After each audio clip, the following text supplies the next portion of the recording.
So you just got that guitar? I did, yes. Yeah, this is my Johnny model, but it was a color I specifically asked for, and man, they just, you know, most awesome guitar builders in the world, man. They can do it. You dream it, they can build it. You mind playing a little bit? Well, yeah.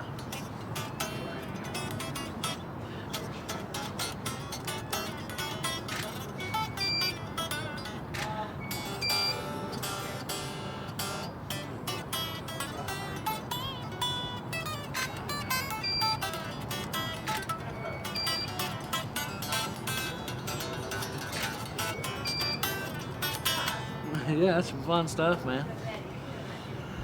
But I love this guitar. Wow. Matter of fact, I was very tired today at the whole NAMM show because I was up all night playing this thing. Oh, really? Yeah. Yeah, man. I spent all night up just having fun. Having fun with it. So. She's a beaut. She'll be broke in by this time. By the time I go back home, she'll be good and broke in.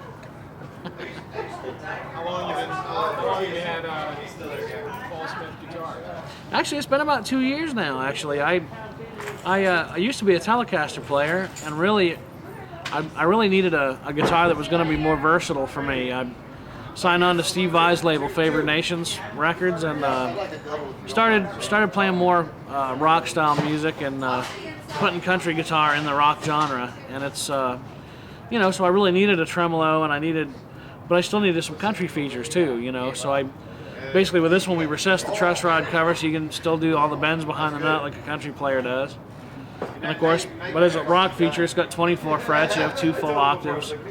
You have all your humbucker tones, but yet you can still, you know, get all the country tones you could ever want out of it.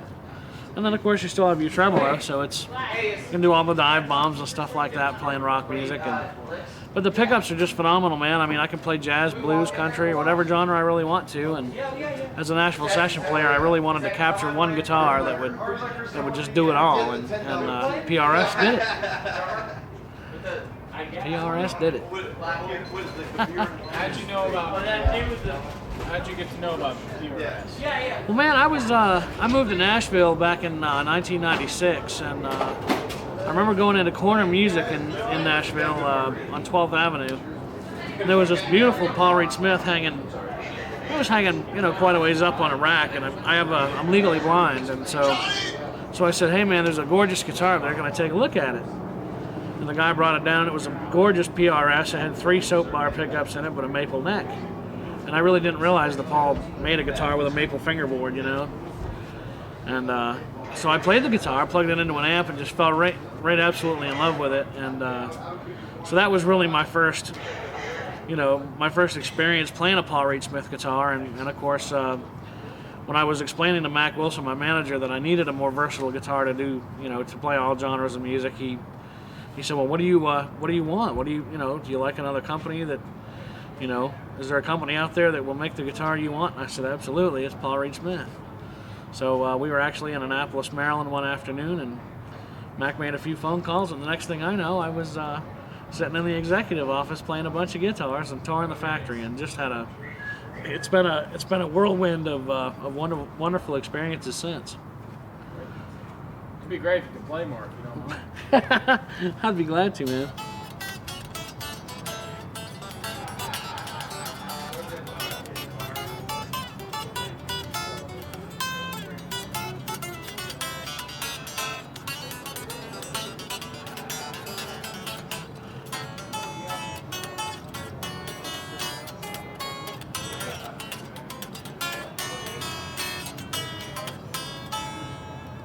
Yeah, man, I love this guitar. It's just amazing. Great. Thanks so much. Hey, it's a real pleasure. Yeah, appreciate it.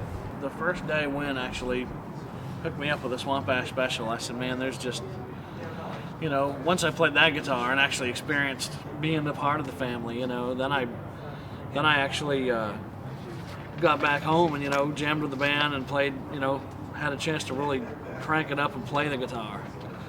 And then I realized that, you know, that I was in the right home, you know. Obviously the family and meeting the PRS family in Stevensville was obviously you knew you were in, you know, great company, good folks, good people. and everybody cared about the guitars they made. But yet, when you actually get in a in a comfortable area where it's just you and your instrument, you can just let loose and play the way you want to play. And then I found that the guitars were, just fantastic. There was no better guitar made on the planet. And from that point, that's what I told Paul. I said, I don't only want to be an artist who plays a Paul Reed Smith guitar. I want to be an ambassador for the company, and do clinics and of course I teach at all the major universities. So I said, Paul, I want to get to know every guitar you make, man, because if a student comes up and says, hey Johnny, what guitar would I play if I wanted to play a jazz bebop gig, then I could say, well, I'd use a McCarty, the McCarty Hollow Body 2, and just be able to let them know. So, but it's just been awesome, man, to get to know you guys and hang out, and it's just being a part of the family is just a huge dream come true, man. Awesome. It's unbelievable. Well, we love you, man. Well, it shows, man, with this beautiful thing, man. I tell you, I called my wife last night. She said, are you going to come home? I said, no, I think I'm going to go back to Stevensville. They're going to build me a charcoal one next, so it's. She said, yeah, I know. She said, you'll never come back to bed with me because you'll be out playing guitar all night. So, but man, it's a real pleasure, bud. Thanks for hooking me up with this.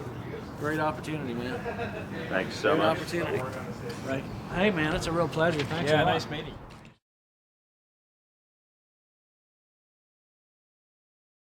And so, how many of these babies do you have? I'm actually embarrassed and a little bit ashamed to say I'm not sure how many I own. I've been playing these guitars for 20 years. So, 2007 is my 21st year as a PRS guy.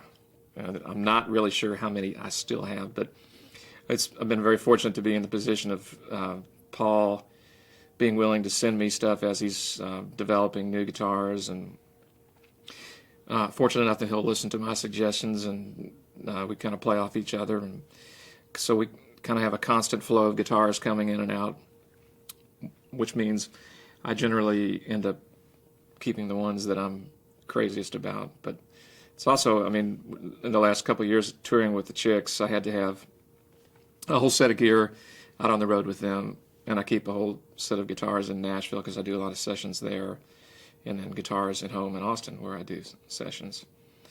So I don't know how many I have, but I know that this particular, we're kind of at the point after this 20-year adventure where I think we've hit on a really great formula for a guitar. This being the sort of the embodiment of all the great things about all those guitars that I've played over the years. It's pretty exciting to think that there's a guitar off the shelf that does all the stuff I want it to do without having to special order things.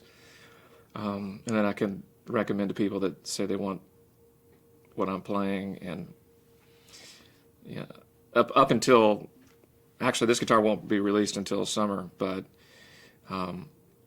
several things about the guitar that haven't really been available except on a special order basis. So I'm really excited that we'll have a production model that does all the things I'm really digging. Like, what are some of the special features that you like? Well, the guitar starts, it's similar in a lot of respects to the McCarty model, which I was a little bit instrumental in helping design to begin with. But the main thing is I spent 2 or 3 months designing these pickups. There's a guy in Austin named Ed Reynolds who built a test guitar where we could change pickups in and out of the guitar in like 15 seconds. So in the past, when I've been trying to design a pickup or decide what I really liked about a pickup, it would be take the strings off, unsolder the pickup, and by the time you get the new pickup in, you've forgotten what the old one sounds like. So we had the luxury of really going through all these literally 100 options with the pickups and nailing what we really dug. We added an extra volume control so that when both pickups are selected, you can change the balance between the two pickups, which is, after seeing the Led Zeppelin live at Royal Albert Hall DVD, I realized that Jimmy Page was he was tweaking his tone so much that way. and it really does give you a lot more possibilities, variety in this position. The guitar comes with a tremolo, which is not offered on the McCarty model.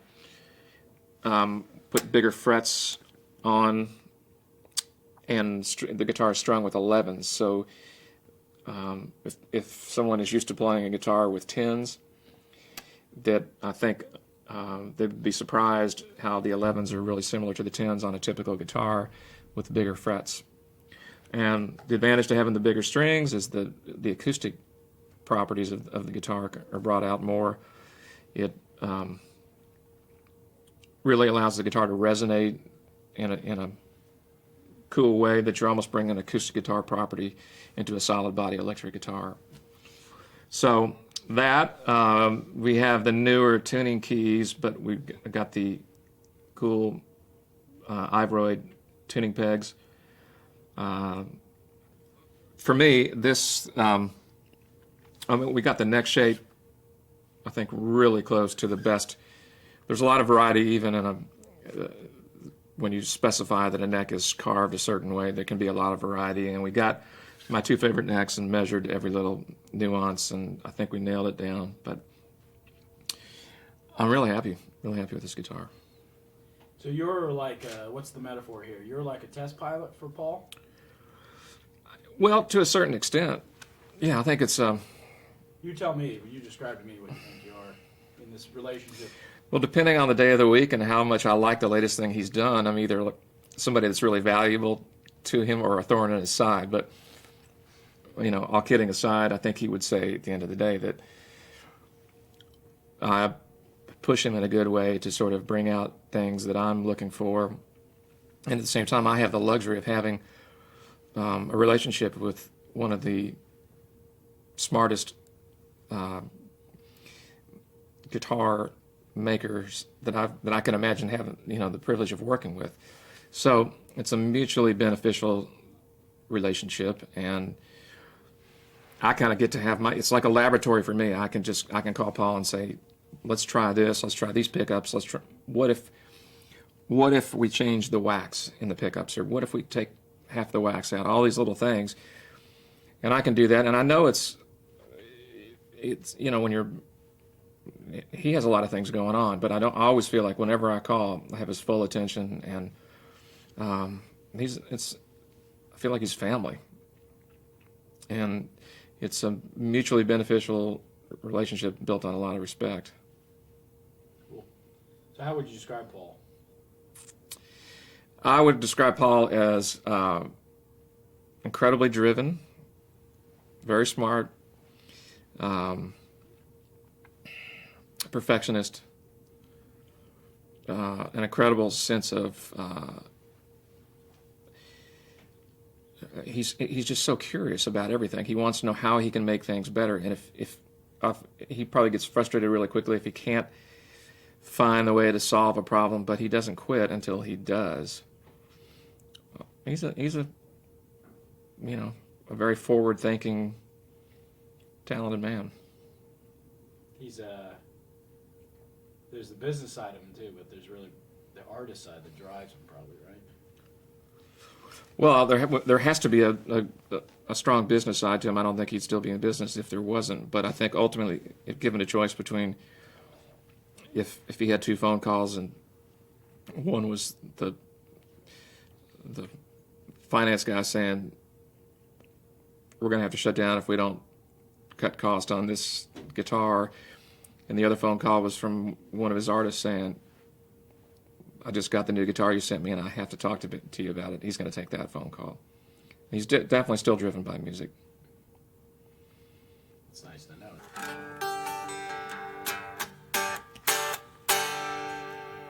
It's kind of hard to tell how much will come through the small microphone here, but I think you can hear that it's without having another guitar here, it's hard to compare it to, but I can tell you that from my experience, it's a very loud guitar for a solid body electric guitar.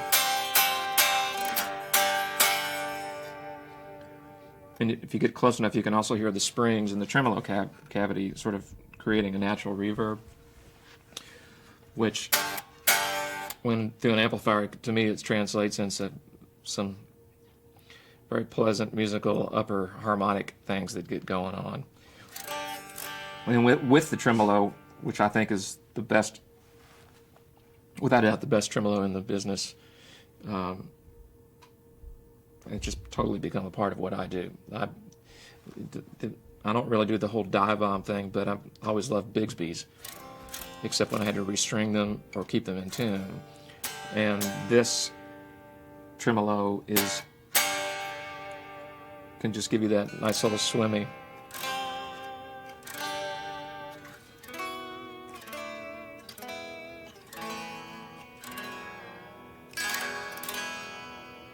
And it stays in tune.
Consider these guitars your children? Yeah. Definitely part of the family. Well, there's not a lot of, it depends on how you're on the road. You know, there's not a lot of unwinding on certain tours. You just go from gig to gig to gig. Try to go to the gym at the hotel. Yeah. And then after the gig, you know, hang. So when you pick up a guitar, what do you like to play? What music? I don't really set out to play a specific type of music. I try to, whenever I pick up a guitar for the first time during the day, I like to just not think about what I'm going to play and find a chord or a key that resonates with whatever mood I'm in that day and see what happens. And it can be something, you know, blatantly aggressive or low down, or it could be, if I'm feeling more chilled, something more pastoral. Or then there's those Beatley days that we all have, and it depends if I'm playing electric or acoustic. But it just depends on whether I'm playing through an amp or acoustically. But lately, this is definitely the one I'm going to. What's the longest period of time you have not had a Paul Reed Smith guitar in your hands? Well, I would say I went to Italy for 2 weeks a couple years ago. Other than that, a couple of days. So tell me that, say, the longest I've never had a Paul Reed Smith guitar in my hands was? Well, there's been no time when I'm playing in any situation where I haven't had a Paul Reed Smith around. I mean, it's definitely my go-to guitar and the sort of basis for everything that I've come up with over the last 20 years. 2 weeks would be the longest, but I didn't have any guitars in my hand during that period of time. And sometimes it's good to take a break from the whole thing. Probably when you got home, though, you probably were looking forward to playing a little guitar, huh? Mm-hmm. Very nice. Anything else, Mark? No, I think that's brilliant. Yeah, thanks so much. It was much more exhaustive and in depth than I thought we were going to get.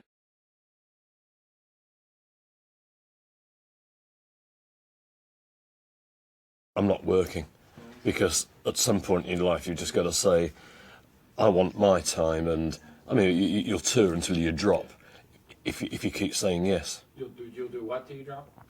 Tour. I mean, so do you want to do a tour? Yeah. Do you want to do this album? Yeah. And suddenly the whole year's gone. Yeah. And I've been doing that for 40 years. So. But you enjoy touring? I love it, but I love other things as well. I've got a lot of hobbies. As you get older, you get a more balanced life, huh? Yeah, well, I think you sort of prioritise what's important to yourself, and it all changes. Plus you can. Yeah, absolutely. Yeah. Yeah.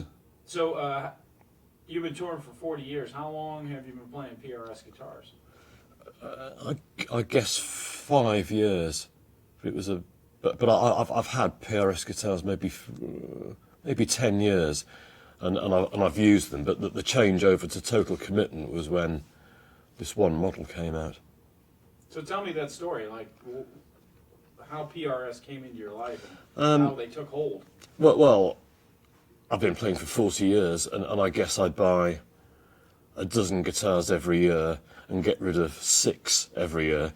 So I have this room full of guitars, and I'm very into sort of products and product relationships. I mean, because we rely on a lot of people when we're on the road. I have great respect for people who build things, and I like to have a good relationship with the way equipment's built. I mean, it's part of what I do. They're my tools, and they need to be top quality, in great condition. So I always look after my guitars. I do all my maintenance, all the setups, all the tuning. I don't have anybody touching but me, and I guess I think that was part of my job. So I mean, I have a great respect for good instruments.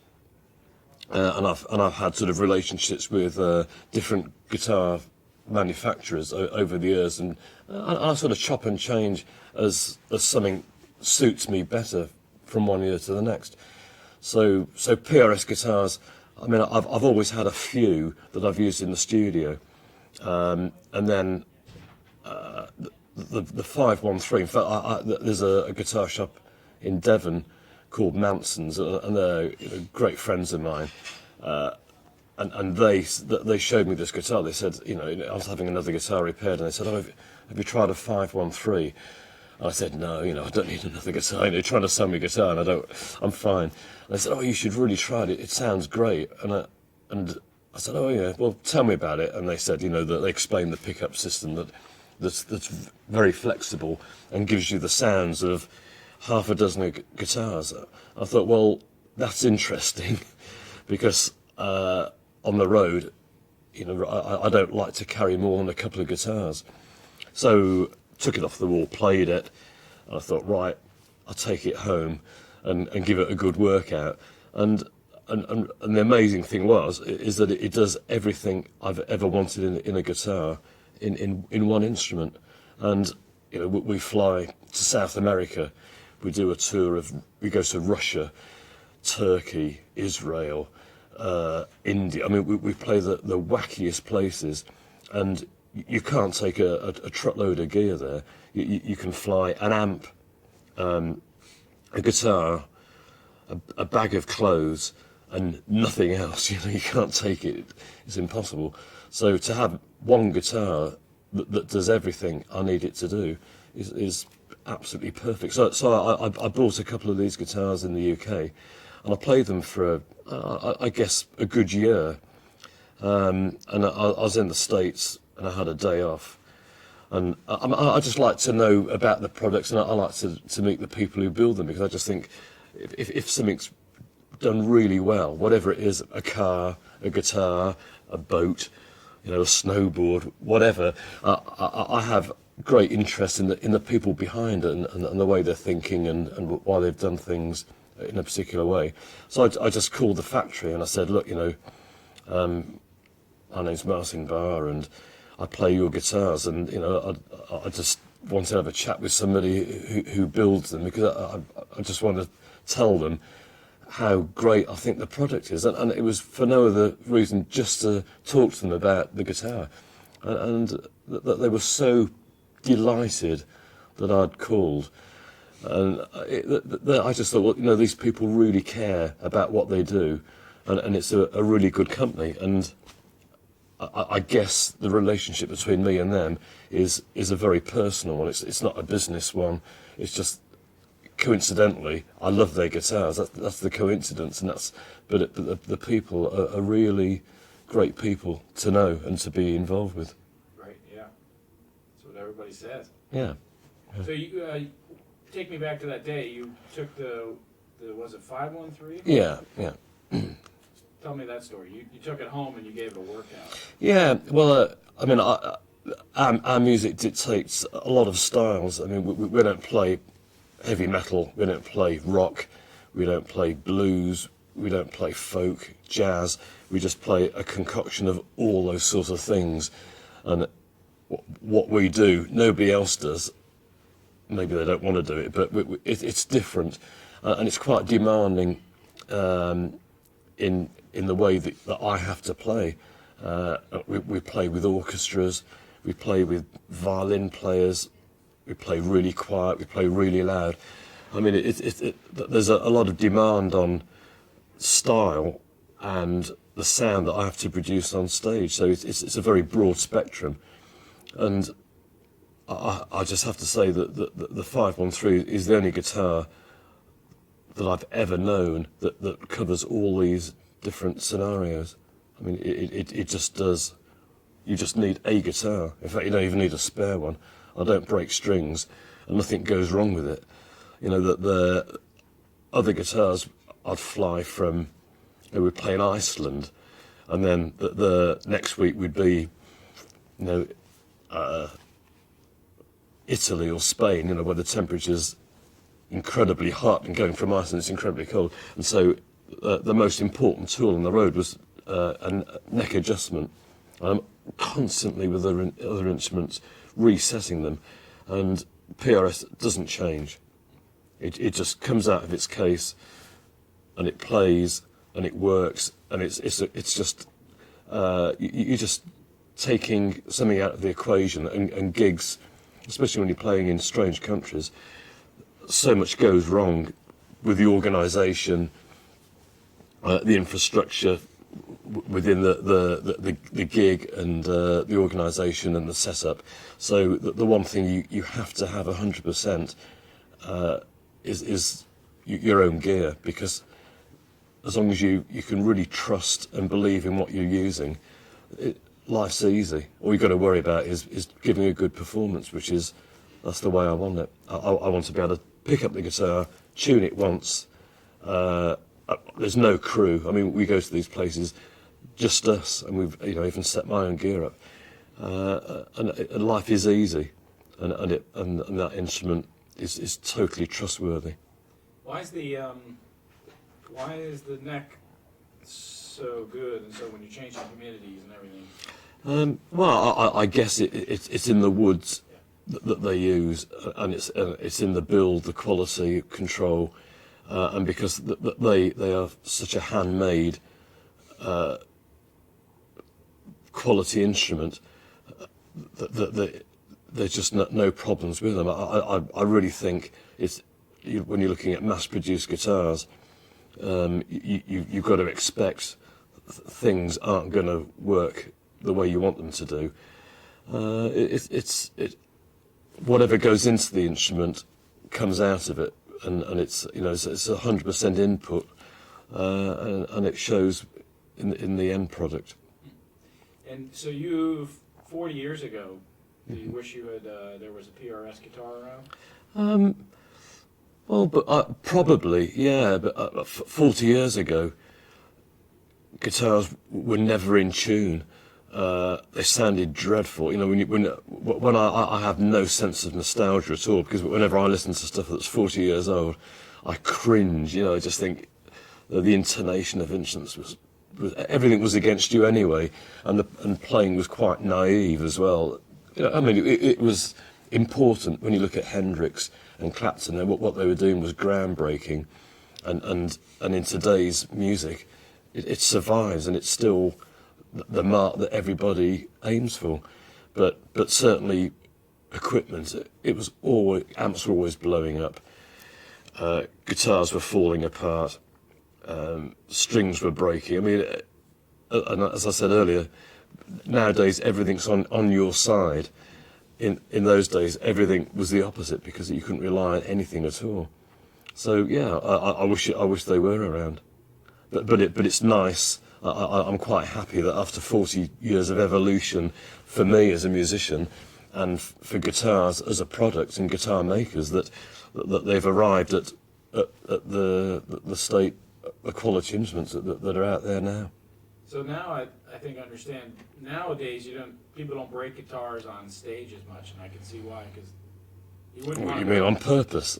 Yeah. You wouldn't do that with a PRS guitar. Well, I would never have done that in my life. Even when they were crappy old. No. I respect musical instruments. I think I think if you respect them, then they respect you back. No. I really look after everything. I would never abuse any sort of musical instrument at all. Yeah. So 40 years times 12 or something, that's almost 500 guitars you've bought in your lifetime. Probably. Wow. Probably. How do you feel? What are you, about 250 left? No, 50.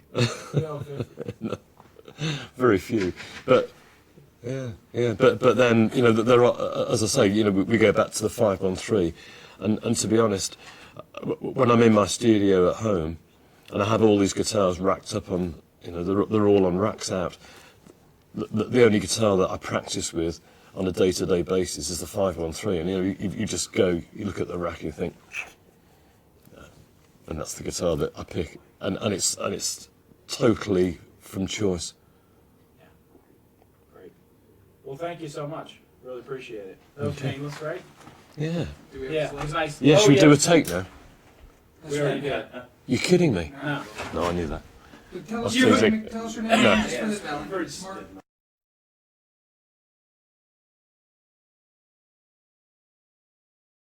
I was trying, 18, 19, what I wanted to do, I wanted to actually get myself another guitar.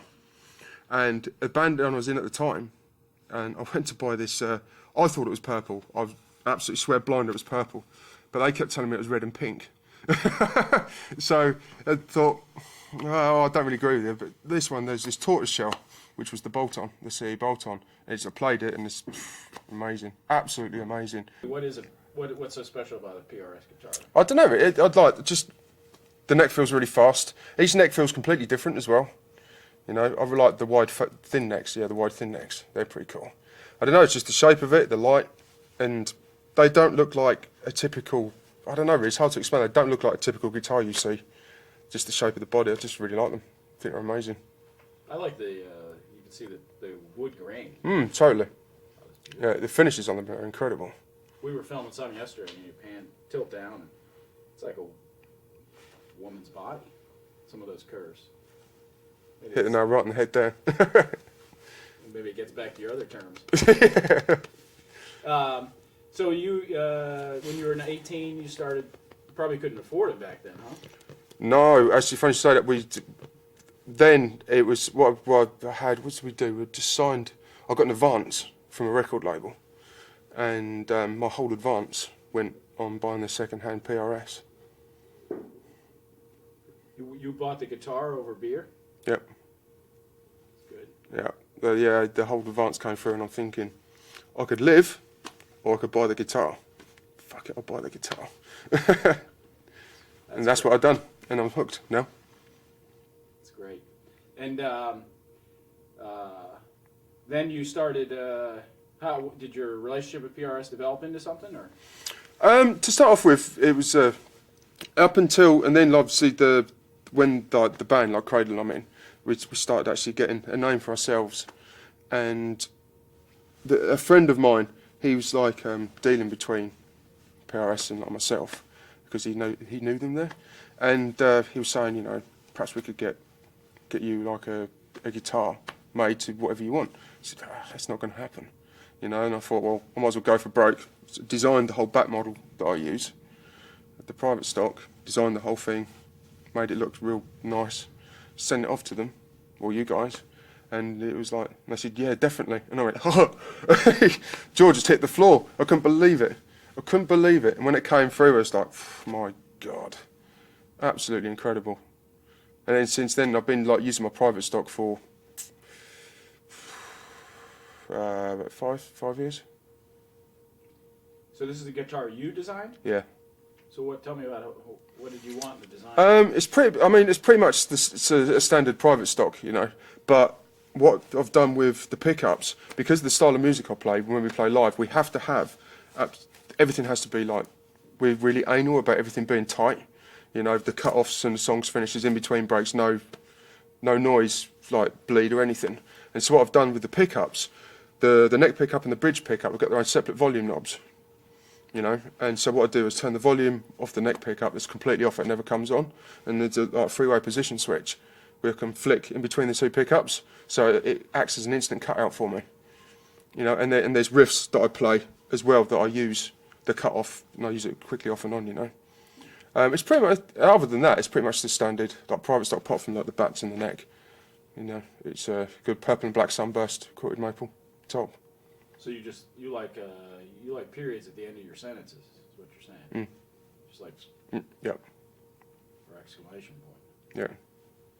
Yeah. How many guitars do you own? Do I own? Yeah. Good question. Hang on, let me think. I think I've got 10 PRSs. Is it 10? Yeah, 10. Wow. So it's and they're all my babies. What colors? Oh, everything. I've got like electric blue ones, which is my 513.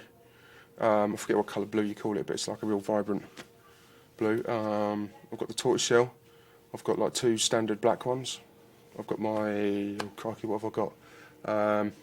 Got two red ones. So some are purple ones. You know, it's pretty much a whole array of colours.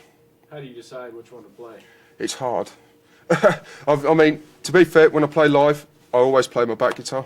Any photographs, it's almost my back guitar, you know, because that's mine basically, you know.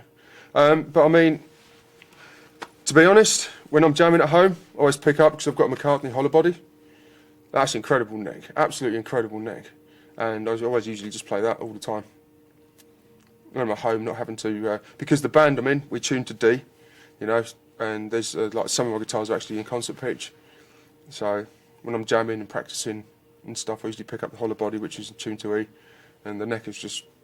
And you don't. I mean, sometimes I plug it in, and most of the time I don't bother, because I get a really cool sound out of it when it's not plugged in. But you don't have a favorite? I mean, do you... Yeah, I'll do the hollow body. The hollow body for just jamming at home, but for live and stuff, it's definitely my back guitar. So my favorite guitar is... Yeah, my favourite guitar is my back guitar. My signature series. But you don't want the other guitars to know that, do you? The other guitarists to know that. Yeah. They're your children. Oh, yeah. You can't favorite one. No, you can. They're all equal. That's the way to get around it. You ever break any guitars? No, God, no. Sacrilege. Definitely not. I've cried before when I've watched people do that. Oh, no, what are you doing? Do you have like a familiar face that I would recognize from your from playing? What do A you familiar? Do I have a familiar face you recognise? Yeah. When you do something playing, what do you know? Some I expression. don't actually do anything. Well, not that I know of. But it's whether I don't know. Someone could argue that. I suppose I don't know. Personally, I don't think I do. You But snarl? no, not really. Yeah, you don't look mean. No, because usually my hair's covering my face. How would you say like PRS Guitars customer service is that something?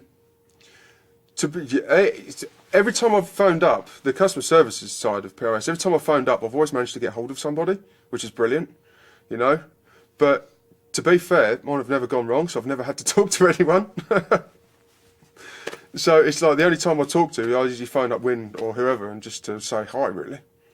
It's not oh, there's something wrong, can you do this, can you do that? They've never gone wrong, so it's like, so I've never had to call customer services. Wow, that's a heck of an endorsement.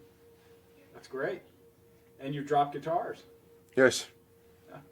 You ever, so nothing's going wrong? No, because apart from like spare parts, but when I went to the PRS factory a couple of years ago, the like basically you guys gave me a whole bag of like spare bits. So like now if anything goes wrong, my guitar tech changes it all for the PRS spare bits. No, what do you mean you got a bag of spare bits? Spare parts, you know, trem, screws, machine heads. Walking through the factory, they just put a little gift bag together? Yeah, totally. Which was incredible. And it's, hey, come in the shop. Oh, yes. No, it was good. It's pretty cool, though. You go to this little town out on the Eastern Shore, and there's a little guitar factory. Huh? Yep. Pretty cool. Where it probably reminds you of England a little bit, right? Little bit. Yeah. Yes, little bit. Yeah. So, sorry, I had Did you ever try to make your own guitar? Tell Mike. Have I ever tried to make my own guitar? God, I wouldn't know where to start. No, I've to be honest, I've thought about it and I thought, where am I going to begin? And I just gave up and decided not to. So I'm thinking, well, I might as well leave it for professionals. You know, why change it? You know. You did design it. Yeah, design. I do a lot of design work. Yeah.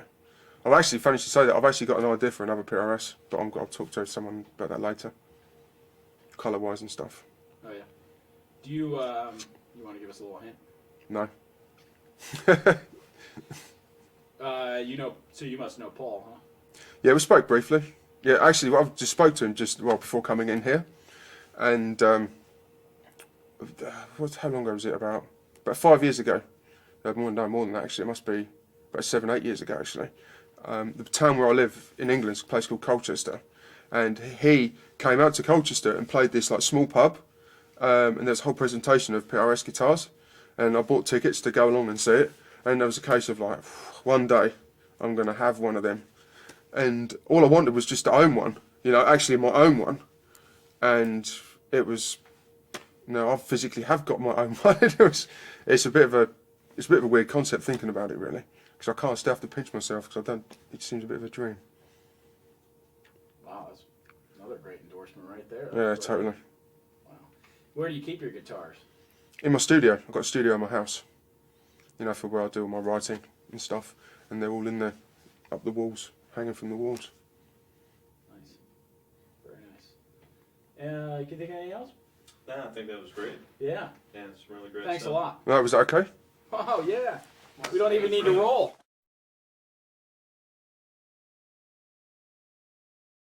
What do you got there? I got a custom 22. It's got a maple top, wide thin neck. I had them put a PRS 7 in here and a Dragon, because those are my favorite pickups by PRS. So it plays fabulously. So in essence, you helped design it? Kinda, yeah, I guess. Electronically. How do you know what you like in terms of the pickups? You know, I've tried a few of them. They sent me a guitar a while back that had a HFS in it, and I wasn't real super stoked about the pickup. It sounded great, but it's more metal, you know, super hard rock kind of sound. And then so I had him. I said, well, I want to get something a little warmer, you know, a little bit more like maybe a Burstbucker kind of sound, you know, but still hot. And he said, well, why don't you try the Tremonti out? And he sent the Tremonti out. Tremonti's a good pickup. It's fat. It's real warm. Still a little bit too gainy for me. I'm one of those guys where I like the wood to sing on the guitar, you know. So I want a pickup that stays back, but the wood just sings, you know. Because, I mean, these days it's like amplifiers. Gain is not even a question these days on amps. So, I mean, back in the day it would have been, you know, everybody had like the tube screamers and all that stuff to boost their signal, but you don't need that these days, man. Every amp's got plenty of gain. So, you know, if you can get a pickup that allows the wood to sing a little bit, and a lot of times, I mean, depending on the player, you know, if you're a good player, then you can't hide anything, So if you're not really playing great, then the people can tell. They're like, oh man, what's going on? But if you're practiced up and stuff, I say get a guitar where the guitar sings and let the amp do the work. So. What do you mean by letting the wood sing?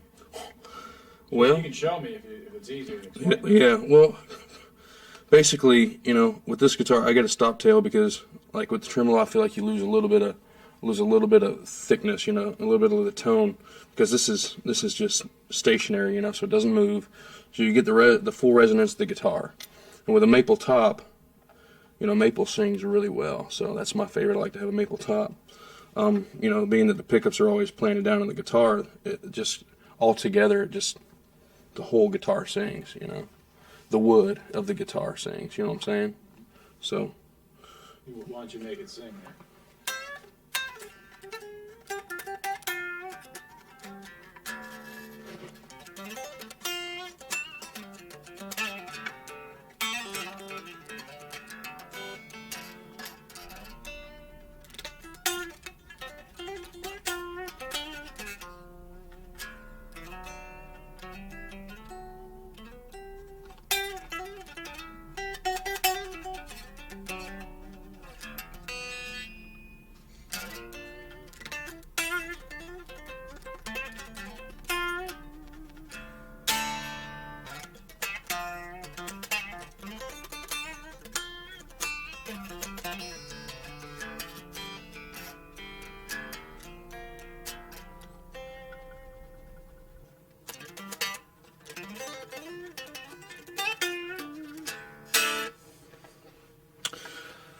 I love this guitar because the harmonics, they sing.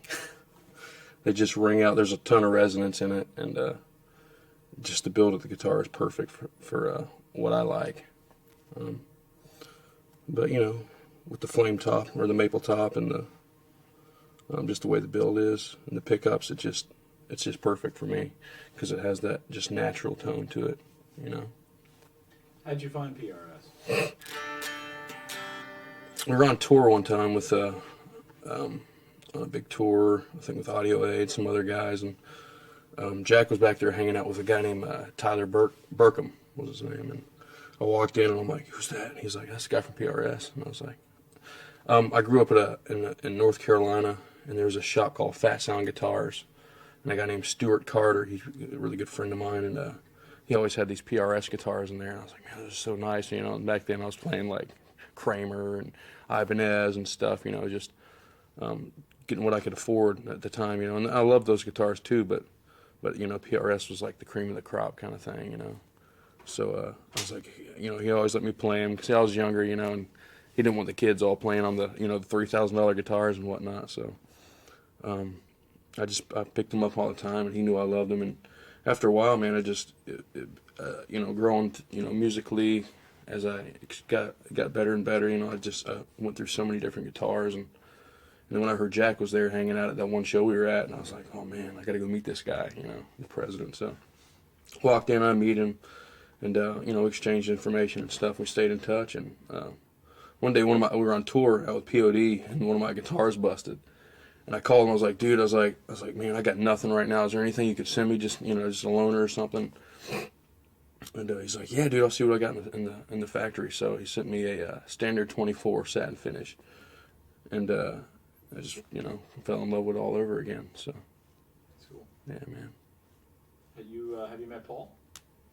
He was running around like a chicken with his head cut off last night, so I didn't really get a chance, but I'd love to. I hear he's a great guy, so. He puts on a good show, huh? Yeah, man. It's amazing. It's ridiculous. It's good to see a guitar player who really can play. I mean, a guitar manufacturer, a guy who invented a certain type of guitar that can really play it. I've met some guys who are like, yeah, man, check out my amps. And I'm like, really cool. Why don't you play through it? And they're like, no, you go ahead, man. And I'm like, and I hear them play, and they're just, they're not there. But Paul, he's bad, man. So. Bad means good. Bad means good for all the laymen. You play a little more, yeah?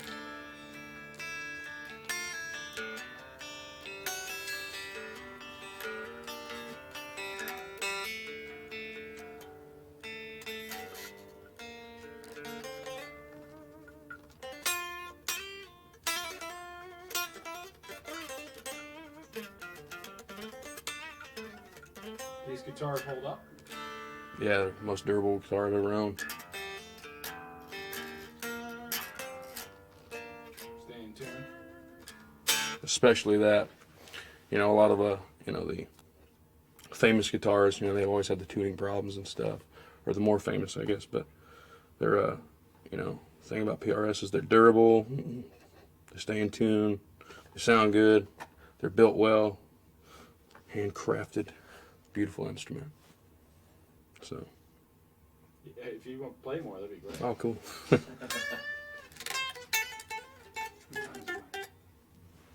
Just hold it more like this.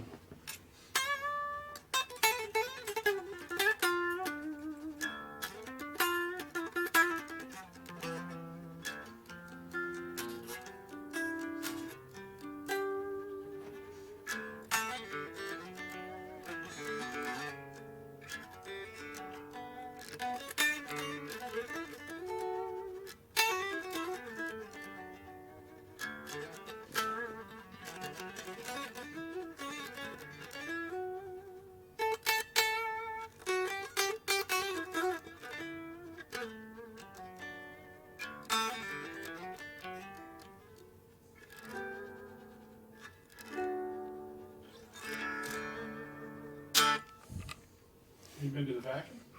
I never. Still haven't been there. He keeps telling me that, or Jack keeps telling me that when I get there, I got to come in and check some stuff out. But actually, I got a DVD one time that had all the stuff on there. All the processes and the people building them and tuning them. And it was pretty impressive. So yeah, man. Well, great. Well, thanks so much for taking the time. Yeah, dude, no problem. I didn't know we were filming all the time. I was like, so, oh crap! All of a sudden we were into it. So.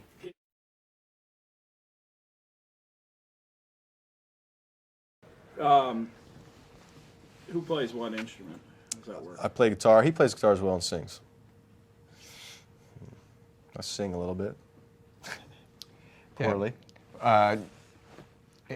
Mark is actually way too critical on his voice. Drives me up the wall. I can't sing any notes higher than this, like la. Yeah, but but you're a baritone. See, that's the beauty of it. You hold down the bottom. Yeah, but baritones can't go wah. You don't want to go wah. But you do that with the guitar, right? Exactly. Yeah. Mm-hmm. Exactly. Wow. Yeah. As you can see, I know a lot about this. So, in terms of Paul Smith guitars.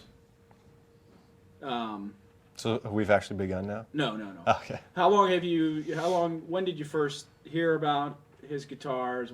What got you interested? Where did all that come from? Back in college wanted a PRS, but it was just so far out of my reach because it's, you didn't have the SEs, back in the day when I wanted one. They were, at least $1,800 to get your hands on a PRS at the time. In our shops, they only got the high-end ones through there. So everybody I knew always wanted one. It was just a matter of being able to, being a poor college kid. Nowadays, you can, a lot more people can afford them. The company's grown, and I've always wanted one, so it's been a great thing. Yeah, I remember I first heard of PRSs back when I first started playing, and I remember seeing them in a magazine, and it was they're such a beautiful instrument. They're just you can tell that the craftsmanship and everything in the like their 10 tops are so just beautiful, and so that's when I first started coveting the PRS, and at the time, it was like in Mark's situation. I was young, and it was kind of out of reach, and so now when every time I go pick up one of the instruments and they let us play, I'm just like, wow, I'm playing PRS guitars, and it's a real honor to have such a fine instrument. It's great. You yeah, well, groupies. Do you what do you guys love about the guitars? About PRS guitars? One big factor for us is that we tour and we need guitars that are durable and at the same time are very precise. They make guitars that the intonation is always very precise. The feel, the neck is just always real real nice and easy to play guitars, and they you can take them and they get beat up on the road. You know, we don't try and beat them up, but they go through a lot, and we hit the hell out of them on stage, and they stay in tune. They night after night you can abuse them, and you know, we've toured with many bands who don't use PRSs that are constantly going out of tune, or you know, just complaining about their instruments. I think PRS is from any guitar I've ever played, the most roadworthy. You know. They're real consistent too, and that's the thing that's really interesting. Some manufacturers you can pick up, you know, one guitar and it feels like it was made by an elementary school kid, and you wonder how they get away with doing that. Won't mention any names or anything, but with PRSs, I mean, they're very consistent. The other thing that I personally have always liked about PRSs is they take a lot of, they kind of marry a lot of the qualities of some of the guitars that I, you know, grew up playing and that I really liked into one instrument. You know, there are like I play the McCarty, and I really like what they did with that. It's a thicker instrument, so it, you know, there's a lot of wood and it resonates nicely. Kind of like I you know, used to play Les Pauls, and so they've got that meat, but at the same time, you know, the way the neck plays, and it's a very easy guitar to get around on. I like the radius a lot on the fretboard. They're just a great functional instrument. And like he said, when you're out playing live in front of, you know, thousands of people, the last thing you need to do is worry about your guitar not functioning correctly. You know, it's hard enough just getting through the gig and worrying about myself. So the guitars are always there, they're always consistent, and that's why we play them. Good. You guys eye each other's guitars? I like Covet? I'm pretty happy with mine. Yeah. Yeah. We both are, yeah, I think I covet his guitar, that is. It's I think it's great. I really like the neck dimensions a lot on the Tremonti. It's really easy to get around on. And the pickups on the Tremontis are fantastic. I mean, I actually have incorporated some of those pickups into some of the McCartys I play, because they have the outputs, you know, they're a lot hotter, and just for the style of music that we're playing, it seems to really work, especially with the kind of riffs that Mark writes. So it's really, the attack is perfect. So yeah, I'm very fond of those guitars. You give any feedback to Paul? On the guitars? Yeah. Oh, I mean, every time I see him, I tell him, you know, I love him. It's not that I love Paul, but I love the guitars. I love Paul too. He's a good guy. No, I mean, there's nothing you could ever complain about. I'm playing the guitars because I think it's the best guitar in the world. You know, I wouldn't rather play anything else. You know. Great. And do you have your name? Is your name on any of the guitars down the line? Or? Mm-hmm. Yeah. We the first model had it on the 12th fret of the neck, and now, you know, I had talked to a few professional musicians who had talked about liking the guitar, but you know, they'd go and get the regular single cutaway and then put, you know, my pickup in it instead of. Now the new guitar has the name on the truss rod, so if somebody wants to take the name off, just, you know, pop it off and then put a new truss rod cover on. How many guitars you guys own? I probably own about 35, 40. Yeah, probably something like 20, something like that. Yeah.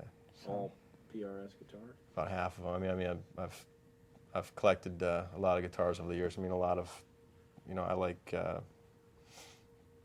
you know, I got a lot of acoustic guitars and, you know, a lot of Taylor guitars. Where the hell do you keep? I have a vault in my house. Yeah. Wow, must be a big vault. Yeah, it's, you know, I stack them pretty well, so it's very space efficient. It's right next to the wine. Yep. Wine cellar, guitar cellar. Mm-hmm. Great. That's it. Thanks All so right, much. thank you. Awesome. Thank you. Appreciate it. So what's your relationship with PRS? Is this for real or are we just talking? We're talking. I hate those guys. No. Actually, my relationship with PRS starts with Mark Quigley. I was just telling Frank, when we just first signed to RCA, I called him and bought a guitar from him. And so we just sort of, you know, we've been friendly ever since. And, you know, living in DC was a cool thing too, because I lived in Arlington, and you had that sort of DC connection. So I've just been, friendly with everybody since then. They've been great to me, too.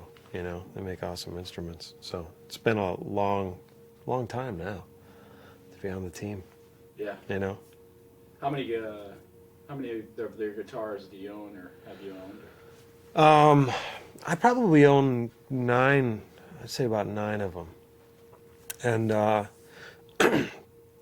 thing that I've noticed the most really is the consistency. I think there are plenty of guitar manufacturers out there where you could go in and buy a high dollar guitar and put in an order and not really know what you're getting. The thing that I've loved about Paul Reed Smith is when I've placed an order for an instrument, I'm guaranteed to love the results. And that goes a long way for me. I don't need any trial and error anymore. I just want to have an instrument, a tool that I can use to work. And they're really exceptional at that. I don't know how they do it, but the consistency is at such a level that there's nothing to complain about. There have been so many instruments that I've had, well, it's really great, except, and their guitar is just right out of the box, They're perfect. They're ready to go. Beautiful guitars. Yeah, they are. And I even love the ones that maybe aren't so visually stunning. I like the ones that are the plain black, the plain white tops, because the shapes themselves are very beautiful. And sure, it's great to have the cool quilted maple and the really expensive ones, but I like the ones that are just simple too. I think those look badass, How about the sound? It's a really good, consistent sound. Again, having the intonation be so spot on. There's always a moment in the recording studio when you're playing a guitar that's got issues where the producer looks over at you and he's like, dude, could you do anything about that? And I think just about always, whenever I'm playing a PRS in the studio, there's just no problems. So it really lets you focus on the job, which is making music. And they make great pickups, and I just love the way the guitars sound, And even if you start experimenting with pickups, which I've done as well, they've got so many different models. So that, on one guitar, maybe you'd try a slightly hotter bridge pickup, or even when you experiment with taking the covers off or leaving the covers on, it changes the tone of the instrument. Fundamentally, the guitar still sounds great, I'm a big fan. I love the McCartys. I love the single cuts, and they just make good stuff. Have you ever broken one? Yeah. Yeah, I broke, well, this is the greatest thing about this story is I was just talking to Mark Quigley about this.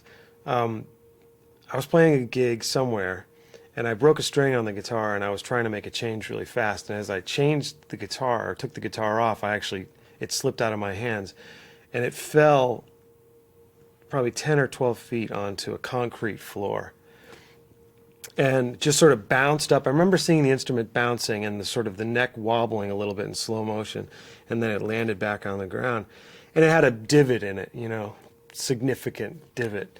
But, most guitars would have just snapped in two, the headstock would have broken or something. And I'm sure if the guitar had landed in another kind of way, maybe that would have been the end of it. But I sent it back to the guys, and like a week later, I had it back on the road with a little Band-Aid, on the back. And it was great. And actually, that instrument was in the Rock and Roll Hall of Fame for about a year, which is an incredible honor for me, But that guitar is pretty badass. That's a McCarty. It was a Tobacco Sunburst McCarty, and still on the back, there's this little spot of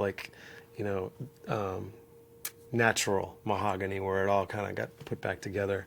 And I remember one of the Finnish guys asking me, do you want us to make it disappear? Because we can do that too. And I was like, no, man, just let's let it be what it is. It's a battle scarred guitar. It's pretty cool. So the divot didn't change the sound of it. Oh, no. What's a little divot between friends?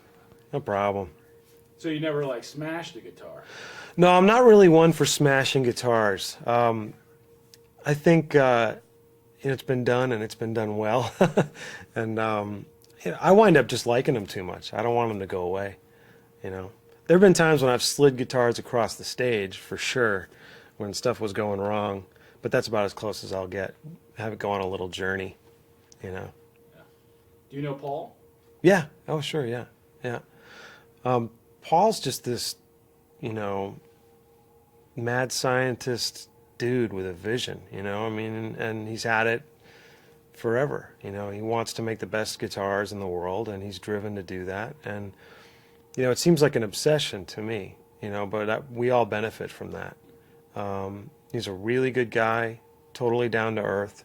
Wants to just talk about guitars and amps and cars. He loves his cars too. He's just a good guy, you know. One of the things that's really great about this company is it's a small company that has had a lot of success. It still feels like a family, you know. You don't get lost in the shuffle. And you know, for me, playing a guitar is a relationship. And there's a relationship between the artist and the instrument, but there's also a relationship between the artist and the company. And some companies are better at it than others, and these guys are exceptionally good. Yeah. Is there any musicians you idolize that use PRS guitars? I wasn't drawn to PRS guitars because of any artist per se. I was really just drawn because of the instrument, you know, the instruments themselves.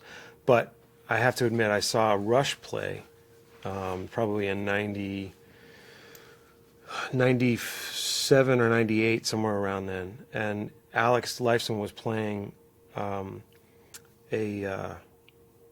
forget which model it was, maybe a Custom 22 or something like that, that had a piezo bridge in it. And it wasn't the hollow body. This was sort of before the hollow bodies. But I was so blown away by the acoustic tone that came out of that guitar. So I was just really fixated on what he was playing, and I really noticed it and recognized that it was a PRS. And then subsequently for me, that has become a really important part of what I do. So playing live, it's really important to have the acoustic sound and the electric sound blended together. And the hollow bodies do an awesome job at that. So was that was the first time you were introduced to PRS, or?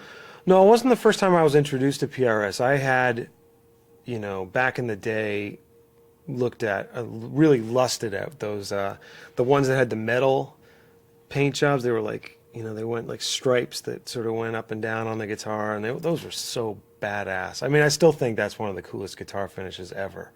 I don't even know if you guys do those anymore. They're stunning, you know, they're like killer. So I used to have the catalog that had a black one on the cover, and it was sort of tilted back a little bit. And I can't even tell you how many times I looked at that catalog. So I was drawn to the shape early on, and I was aware of the guitars. And actually, growing up in Massachusetts, there was a store in town, and the manager of the music store in town, is a guy named Jay, had a PRS. In fact, I think he had two, and they were probably an early dealership for them. And so I would go down to the store and play his guitars, you know, and think, man, that thing's pretty cool, you know. Never thinking that I would ever be able to afford one, you know. So I guess I do have kind of a long history with them. I wonder why they don't make that model anymore. I don't know. That's one. If I could nudge them in one way, I'd say, man, do that one again. That thing was badass looking, you know, like all pimped out, and just made you feel like a rock star, you know. It's cool. That's good. So it seems like musicians to guitars are like surfers to surfboards almost. Is there a comparison? Well, you know, if I could surf, I could probably answer that better. But yeah, I mean, I think for like professional tennis players or golfers, everybody has the tool that they use to express themselves. You know, painters use different kinds of brushes, and I think electric guitars are like that. And one of the cool things about the PRS stuff is that you may be going for a different sound. So you choose a McCarty with P90s in it, and then you have a hollow body with the piezo in it, but they're going to play the same. And that's really important, you know, because you can be going for a different sound, but have to adopt a whole new playing style when you change instruments. That's kind of a drag, you know. So you could feasibly have 5 or 6 different PRS guitars and have them each sound very different, but they would all play the same to you, so you could be just as expressive as you want to be. You know, and that's kind of a big deal, especially for a guitar player like myself. Like, I've got a skill set that I can use, and there are things that I find fairly easy to do, and there are things that are more challenging. Having an instrument that helps me do what I do is kind of an important thing. Where do you keep all these guitars? I have 2 storage spaces, and I have stuff sort of split between the 2, and but most of them are at my house here in town. I was going to say, you keep them in storage? Well, yeah, but you have to. Otherwise, I mean, you know, you want to keep everything safe. I have a couple guitars in the house that I use a lot, and then when we go out on the road, the ones that are in storage come out and get on the bus. Go do your job. They ride underneath the bus? Yeah, they ride underneath the bus. Yeah, we're mean to those guitars, very mean. Yeah.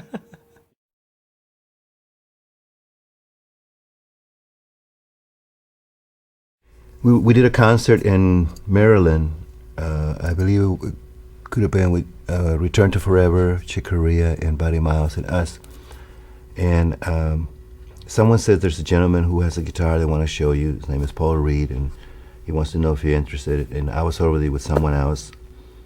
But I said yes, and when I looked at him, you know, he looked so young. I mean, he didn't look like a person that would make guitars. He looked like a kid, you know. But he had a lot of sparky, bright eyes, you know. And so I touched the guitar, and you know, we talked about it. And I don't remember really hooking up until later on when he presented me another one. But that was the first time that I became aware that he was starting his journey. You know, this is before anything, before the factories or anything. The second time he had another guitar who he had made, and the guitar player with heart was playing it. So he says, you know, I'm going to send you a guitar. You know, you can't have it because it belongs to this guy, but if you like it, I'll make you one just like it. And he did. He sent it to the house, and of course I couldn't keep it because it belonged to somebody else. But I was really impressed because it felt like it had a very masculine tone to it. And what really freaked me out is that it would really stay in tune no matter what you did to it, you know. So that was the beginning. And of course I called him and said, hey, you know. And he goes, well, you can't have it, man. It belongs to this other guy, but I'll make you one just like it. And then we just, from there on, you know, we just hooked up. I'm very, very grateful that he did come into my life, because it makes everything so easy. You just plug in and play. What impressed me about his guitar is that it was a whole new paradigm of the way it felt just when you grabbed it.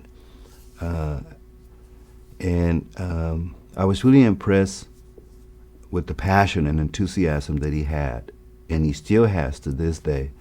You know, it's almost like a father when you see your first son come out, and you like, you have this wonderment, perpetual wonderment. You know, he still has it. He hasn't lost it. To his credit, he still has those eyes. Again, what really impressed me was the actual solidness of the guitar, because even without plugging it in, when you hit a note, the wood was put together in such a way that it would resonate. That's a key word for me, you know.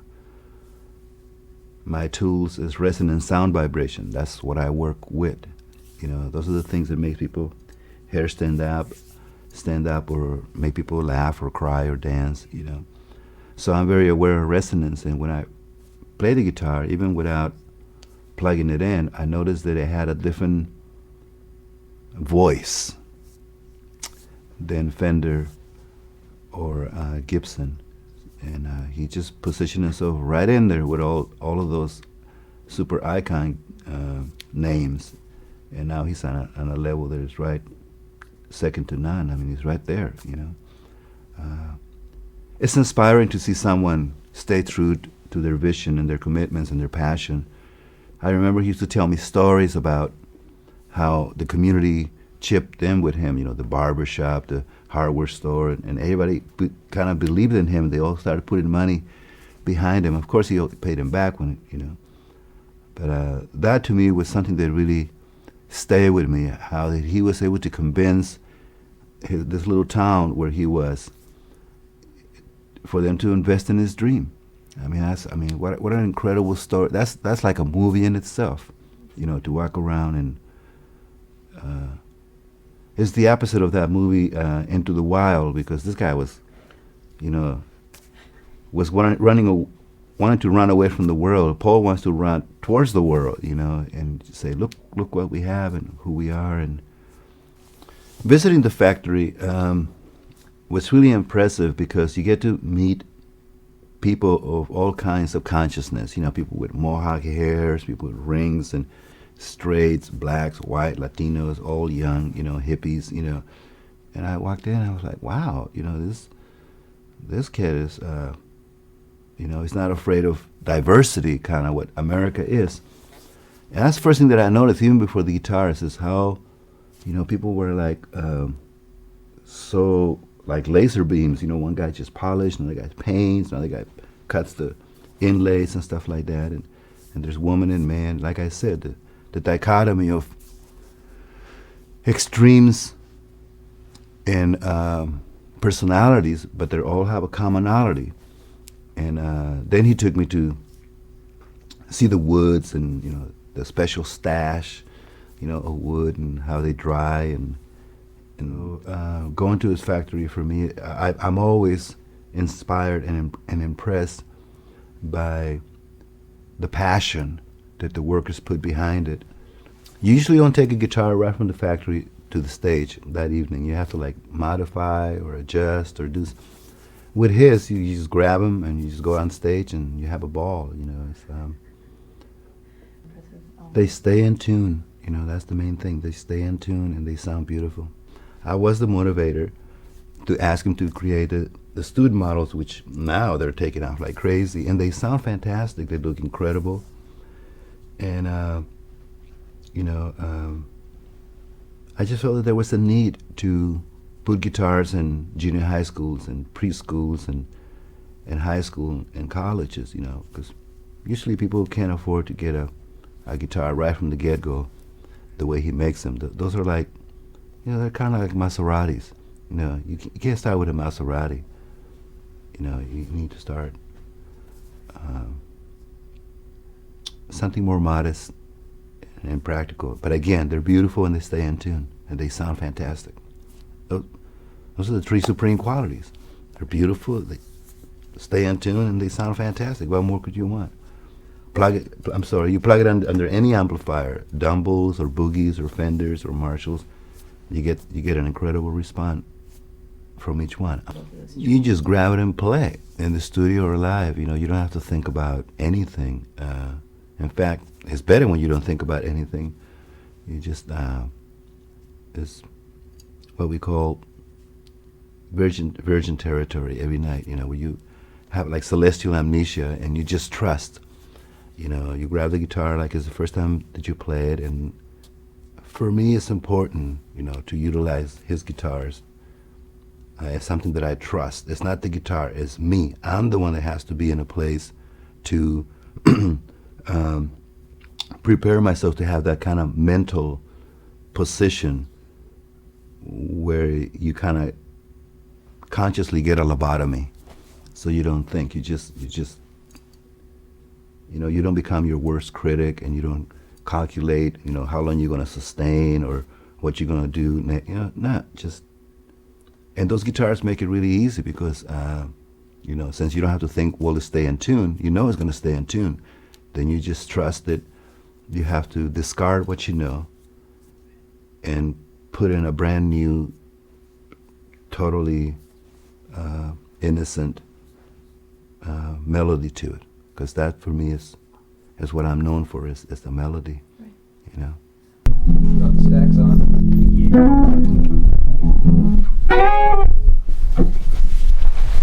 Yeah.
They're just very consistent. As I said before, they stay in tune, and you don't have to think about anything other than just your feelings. You know, can you make? How much can you? Like a writer, you know, you edit a lot of the stuff, and you just get to the essence. So for me, the essence is like.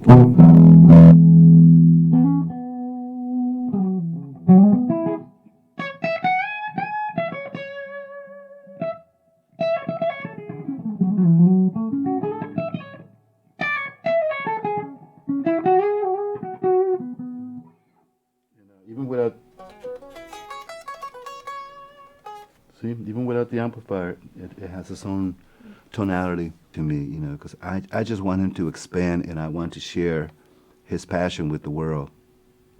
You know, it's a win-win situation for everybody. I'm glad and grateful to God that He put him on this planet, because I can almost feel the heart's palpitation change when you. With other people, when you know, for me, I'm used to it to a certain extent, but it's still, you know, when I get a guitar, like, oh my God, check this out.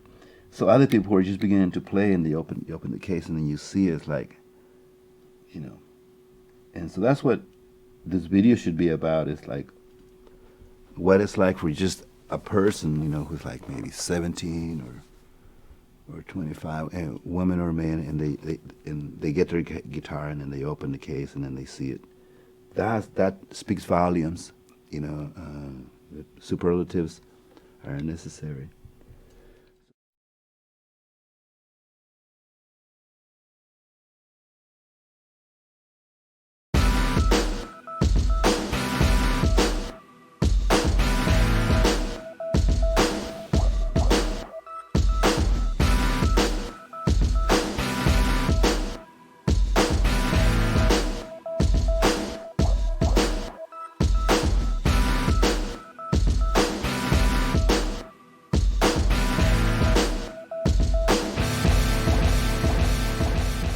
Can't build a special guitar without loving it, and I find that the people on the line are caring deeply about each of these instruments. I believe that the care and the love that everybody puts into those guitars while they're building them is something that somehow is captured inside of that thing and comes out and is appreciated by the people that buy the instruments. 90% of our workforce are musicians. Drummers, bass players, guitar players, singers. There are places that a CNC machine is appropriate and is the right thing for the business and is the right thing for the employees and is the right thing for the instrument. And then there are places where nothing will ever replace the handwork of a skilled craftsman. The guitars they're like works of art, each one. Even like the SEs, you never know what you're going to get. You can buy any guitar anywhere from any store, PRS, and it's going to be a great guitar no matter what.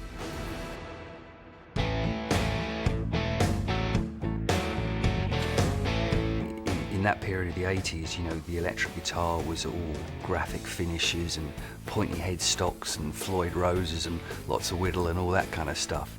And then along came this instrument that was clearly, you know, looking backwards to the early history of the instrument, but somehow wanted to go forward.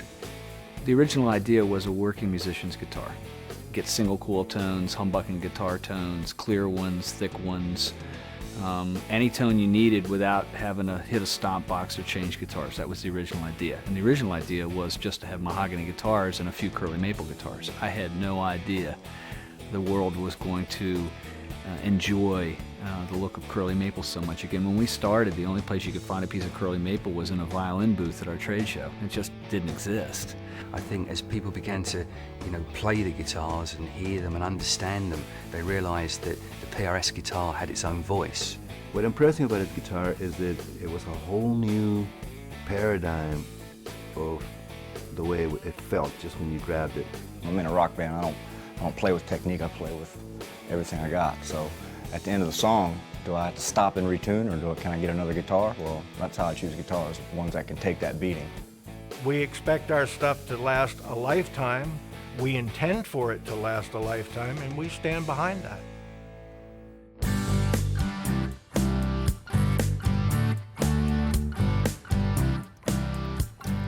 I love this guitar because the harmonics, they sing. They just ring out. There's a ton of resonance in it, and just the build of the guitar is perfect for what I like. PRS doesn't change. It just comes out of its case and it plays and it works. What I really like about them is you can take the same guitars that you play live and take them into the studio. And it's evident by our records. All of our records are pretty much PRS guitars. You usually don't take a guitar right from the factory to the stage that evening. You have to modify or adjust or do. With his, you just grab them and just go on stage and you have a ball. Their guitar is just right out of the box, They're perfect, they're ready to go. Playing a guitar is a relationship. And there's a relationship between the artist and the instrument, but there's also a relationship between the artist and the company. And some companies are better at it than others, and these guys are exceptionally good. One big factor for us is that we tour and we need guitars that are durable. We've toured with many bands who don't use PRSs that are constantly going out of tune or, just complaining about their instruments. I think PRS is from any guitar I've ever played, the most roadworthy. I'm playing the guitars because I think it's the best guitar in the world. I wouldn't rather play anything else.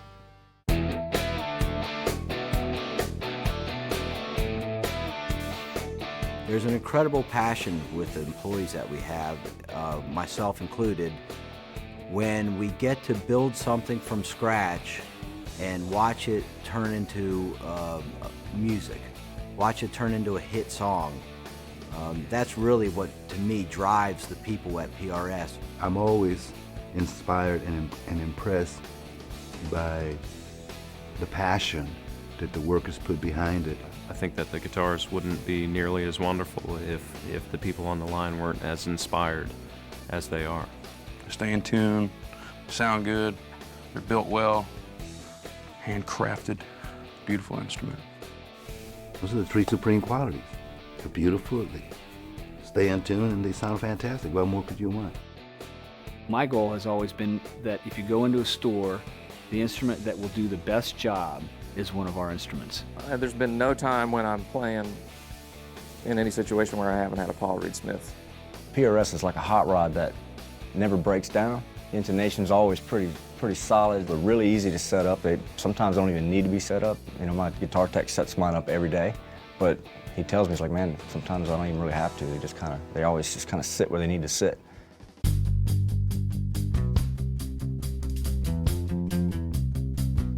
I was building guitars in 1985, pretty much from the beginning of the business, and I can very much attest to the fact that the quality standards have done nothing but increase over time. We're still a tight unit of people that are very, very proud of what we do. When I worked on the line, I had the greatest job in the world. I came to work, put on my headphones, listened to Jethro, Tull, or Beatles, and sanded beautiful guitars all day long. That's all I did. And every guitar was different, and every guitar was beautiful.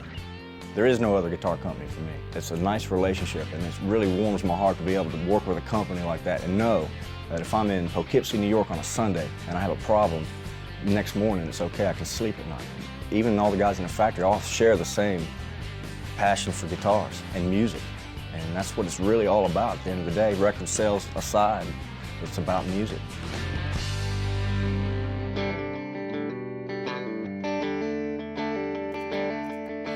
The thing that I've noticed the most really is the consistency. When I've placed an order for an instrument, I'm guaranteed to love the results.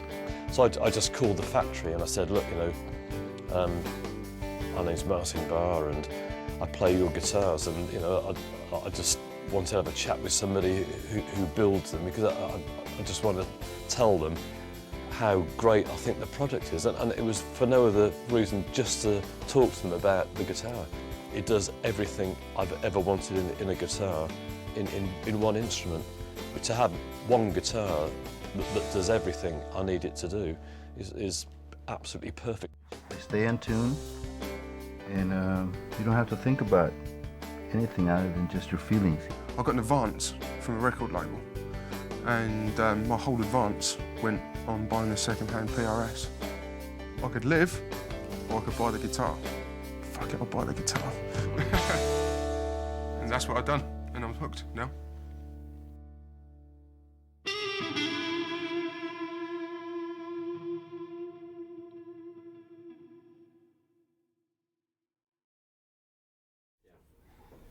So we'll just chat for a little bit, and then Okay. we'll get going. What saw you performing last night. That was awesome. Thank you. You guys are great. Really brought the energy up. Really brought the energy up. That was awesome. Thanks. But you know those guys, Mark and Myles? Oh yeah, know them well. Been on tour with Mark, and back in the Creed days. Creed was one of the bands that got Three Doors Down their start. They let us go out. They were nice enough to let us go out one time, and then it was like a 2-week tour, big arena tour. 30,000 people at a shot. Actually, I think that was when they were kind of really getting huge, and it was around 10,000, 9,000 people a night, and we were the opening act. We got 30 minutes, but it kind of broke us as a live band, which is really cool. And watching them play every night, and we got to learn what to do and really what not to do in some instances. You know what I mean? And then so we went out and did our own thing for about 2 months. Then they called back and asked us to come out again, because Kryptonite had now exploded. Now we were, instead of the opening act, we were the main support.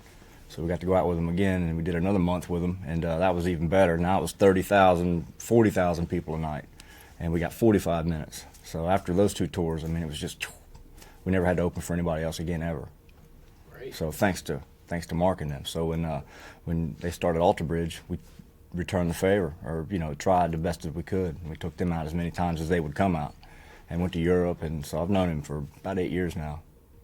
It must be fun. You guys must hang out a little bit on the road. Oh yeah, he's a great guy, great guitar player. When you can catch him not practicing, because that's about all he does is practice. So how do you go about picking a guitar? Well, I guess the first thing's the way the guitar feels, and then it's got to sound great too. That's a given. But the way the guitar feels, and if it's durable on stage, because a lot of guitars feel good, sound okay, but you get out there and you beat them. I'm in a rock band. I don't play with technique. I play with everything I got. So at the end of the song, do I have to stop and retune, or can I get another guitar? Well, that's how I choose guitars, ones that can take that beating and go right back into the next song. That keeps me from stopping and tuning, and the show can move. There's a lot of guys, that play other guitars, have to stop, have to grab another guitar, that kind of thing. And I don't. I can just run right through them. So it's pretty cool. So what do you love about PRS guitar? Man, I love everything about PRS. Number one, they're made in the USA. That's key. And they're made in Maryland, which is a beautiful place to make guitars, in my opinion. And the guitars they're like works of art, each one. Even like the SEs, you never know what you're going to get. You can buy any guitar anywhere from any store, a PRS, and it's going to be a great guitar, no matter what. It's going to be top quality. It's going to be beautiful. Never a flaw in it. They really pay attention to detail. And I kind of have a love affair with the whole thing. And the guys at the company, you call somebody there, you get somebody.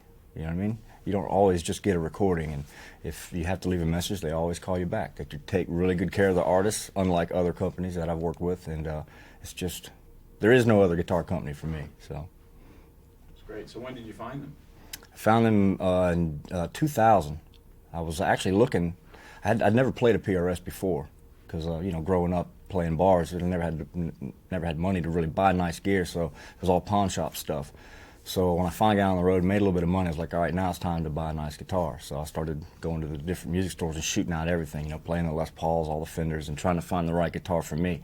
And I called my manager, and I asked him, I was like, do you know anybody at Ernie Ball or Fender or anything like that? PRS never even, because I hadn't seen one yet, and he's like, no, but the guy from PRS just called, and they want to send you out a guitar. And I was like, great, I've never played one, so they sent me out a Custom 22, and I've never played another guitar live since. So, and then it went from the Custom 22, and then the single cut came out. That was the Holy Grail to me, because it was what I was looking for. You know what I mean? The exact sounds that you can't knock them out of tune. You got to really hammer them to do it. So it's just beautiful.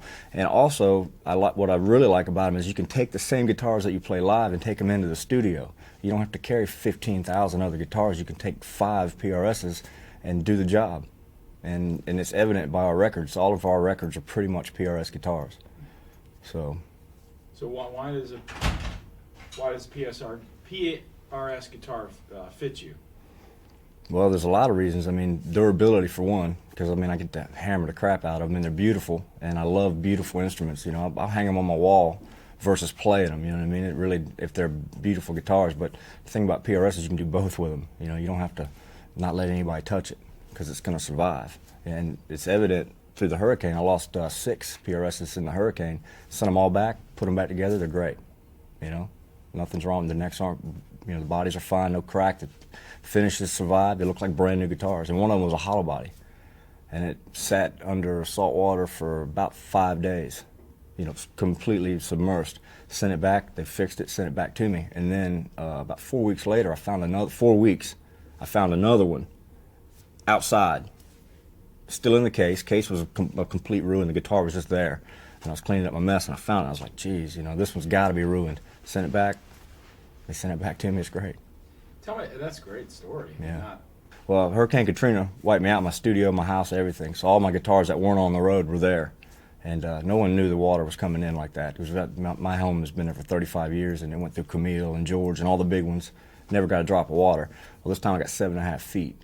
And it came in and stayed in. It just stayed right on top of me, and just everything sat underwater for days and days and days. And I had to kind of pick through the debris, and it was almost 2 weeks to get back because all the roads were closed, and they were still picking up bodies and moving stuff out of the way. And when I finally did get back, my guitars were still in the same spot, caked in mud. And I just started picking them out one by one, and I sent all the PRSs back to PRS, and they fixed every one of them. I didn't lose a single one of them.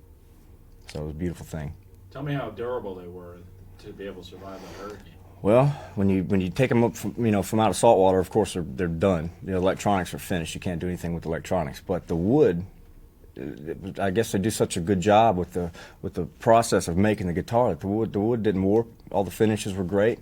Nothing really had to be done to the finish of the guitar aside from just polishing it up and restuffing it with electronics, which they do their own electronics. So it's not like you got to go to a music store and buy a bunch of pickups and pots and put them in. You send your guitar back to them. They fix it with the original parts, and you get the original guitar back pretty much. Still sounds great, Some of them sound even better. Yeah, and you were saying you weeks later you were cleaning up and you found another one? Oh yeah, 3 or 4 weeks later I found another outside of my studio where the wall had been pushed out and everything from the studio washed out of the back of the house, and I thought I had all the guitars, and in my haste, I didn't inventory and figure out which ones were lost, and I just I've got all of them. There's no way there's another guitar laying around here. And I was out back, and I lifted up my tool. I had a big red toolbox, and flipped it over, and there was a guitar underneath of it, and it was a Custom 24. And I immediately, cleaned it up best I could, cut the strings off of it, packed it in a box, sent it back to PRS, and it survived fine, and it sat outside for 6 weeks now, You got a tattoo? What's that tattoo? I do. Oh yeah. It's actually the tattoo means a lot of different things. It started with the hurricane. That's what gave me the idea, and so of course the water's the hurricane, and then the guitar, signifies all the guitars that I lost plus the signature model, because that's the exact model that they built for me right there. So I figured if it changes my life, I might as well wear it. You pull your shirt up one more? Yeah, absolutely. So then the skull. represents all the death, all the people that died and the destruction. Of course, you see the wind and the debris from the hurricane. So pretty much the hurricane devastated me and my family, and I thought, you know, part of my career, you know, equipment-wise, but I was able to get it all back, so I figured I'd get a tattoo. And every time I look at it, I remember all that stuff, and, you know, some bad memories, but also it came out okay, so I'm not really worried too much about it. Does the hurricane affect any of your music, what you compose, or? I'm sure it will. I mean, we're getting ready to write the next record now, and everyone in the band was affected by the hurricane in some way. You know, family member or personal, because our bass player lost. He had a what do you call it, a limo service. And he'd put all his money into buying these limos and setting this business up, completely gone. So he lost it. So he's got to start over with that. So we're going to get some good inspiration, I think, from that. But was PRS there for you? yeah, I mean, right off the bat. Well, it was actually probably a couple of days after the hurricane, Paul called me and said, yeah, if you need any gear, because they heard I lost everything. Because I called them as soon as I figured out that I lost all those great guitars. I was really worried about them. So I called PRS and was like, you know, can I send them back? Will they be okay? And, you know, everybody was a little skeptical. Nobody really knew what condition they were going to be in. But it was really cool when I finally got there and looked at them. I was like, these look okay. You know, I started looking down the neck and it seemed like they were going to be all right. Electronics I knew were shot, but I sent them back, cleaned them up. They looked perfect. You know, and saltwater hammers everything. It tears up anything you put in it. So the guitar survived. But Paul was really, really good about that. Really nice about that. And I didn't have to take him up on his offer, although I probably will, because he's got some great amps. So I'll probably hit him up for a couple in the studio this time. And what does that mean to have that type of relationship with the guitar maker? That's everything. I mean, not only are the guitars great, but the people that work at this company. I mean, everybody. Even probably the guy that sweeps the floor at PRS is probably the nicest guy you ever met. You know, and you go to the factory, you feel like you're almost hanging out with your buddies. It's great, and they treat you like that on a professional level and on a personal level. And no other company does that I've ever worked with. I mean, you get a couple of A&R guys that work with different companies, and they're okay to you, depending on how many records you're selling at the time and that kind of thing. You know, which is really not reality. I mean, it is in the business side of it, I guess, but on a personal level, that's not reality.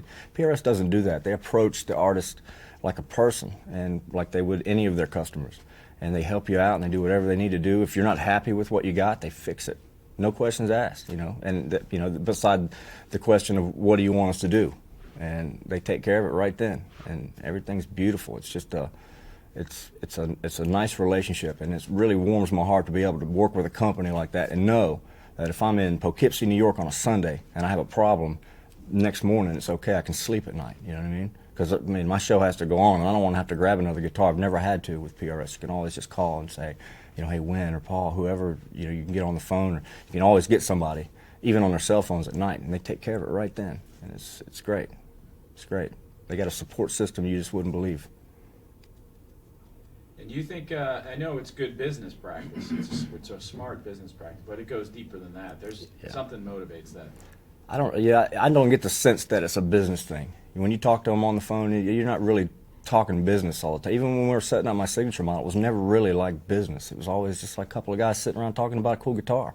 And everyone's got that same passion, you know what I mean? Paul especially, and Win and all the guys that developed it, and Joe, and even all the guys in the factory all share the same passion for guitars and music.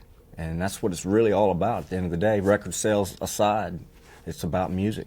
You know, it was evident at the party last night when all those great players showed up and everybody just had a great time, you know.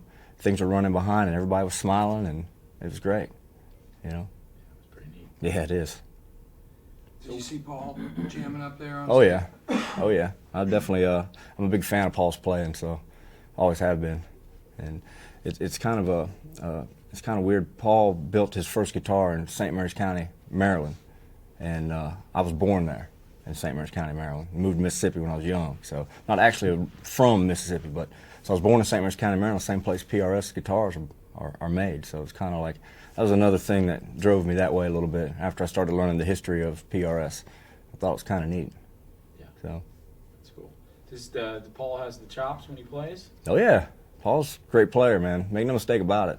and that's why I think one of the reasons his guitars are so great is because he really gets it. You know, so when he picks up a guitar, he can feel it if it's not right. And if he doesn't like it, then I'm sure no one else is going to like it, because he's obviously a pretty good judge of what a guitar should be and what it should sound like. Because he's definitely got it figured out. So yeah, watching him play is amazing. You know. That's cool. Do you give him some input on the guitar? On the guitar, I did, yeah. I really wanted it to be something specific, and it really already was. And when they made the very first guitar for me, the triple pickup guitar, it was about 4 years ago, and I don't think they had made one yet. And you know, the coil tap that activates that middle humbucker was such a great addition. It was kind of, I was using it in the studio, and I was using it for doubling rhythms. And my producer is Johnny Kay. He was like, "Man, what is that guitar, and why does it sound so good?" I was like, "Well, it's the middle humbucker, and you know, it sounds like other guitars that you're always looking for this certain sound that you can't get unless you start grabbing things and plugging into different amps and tweaking things like that. Well, this guitar's already got it. All you got to do is pop that coil tap, and whatever amp you're in, you get really close to the sound you're looking for automatically." And that's one thing that I really liked about it. And so I started using it live, pretty much for everything, and it was every night, night after night. Pull that coil tap out, I was already there. Didn't have to go to the amp. Me and my tech it took so much work out of what we had to do to tweak at sound check. And he's like, "Well, do you like that tone?" I was like, "Man, pop that coil tap." And I was like, "There it is, just don't touch it." So that was kind of I was like, I need more of these guitars. That's my phone. Oh, that's good. So, sorry about All right, that. well, that's it. Thanks a lot. You Yeah. hit the phone? Yeah. Thanks a lot. Really appreciate All right. it.